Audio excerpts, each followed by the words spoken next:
The Runaway Pumpkin by Kevin Lewis, illustrated by S.D. Snidler. Once upon a hill, when the wind blew with a chill, wandered Buck and Billy Baxter with their baby sister Lil. And there upon that hillside, growing orange, fat, and fine, the Buddy Baxters found a pumpkin on a twisty, twirly vine. It was big, it was round, and the boys, their eyes agleam, gave a whoop, a yell, a holler. No finer pumpkin had they seen, and today was Halloween. Yet little Lil was cautious, and of course she tried to warn them, but her bumbling big-head brothers snapped the pumpkin from its stem.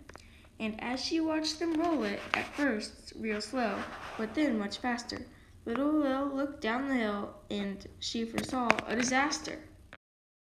Round and round across the ground, making a thumpin' bumpin' sound, came that thumpity bumpity thumpin' bumpin' round and rolly runaway pumpkin. A short way down that hillside, the zooing pumpkin caught the eye of a mucking Mama Baxter who thought of Granny's pumpkin pie, till it busted through her sty. Round and round across the ground, making a thumpin' bumpin' sound, came that thumpity bumpity thumpin' bumpin' round and rolly runaway pumpkin.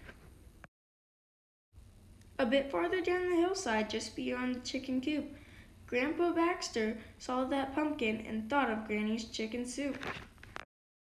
It knocked him for a loop. Round and round across the ground, making a thumpin' bumpin' sound, came that thumpity bumpity thumpin' bumpin' round and rolly runaway pumpkin. Now at the bottom of that hillside where the bound-end pumpkin sped, Papa Baxter on his tractor thought of Granny's pumpkin bread. Papa Baxter used his head and quickly plowed a pumpkin bed.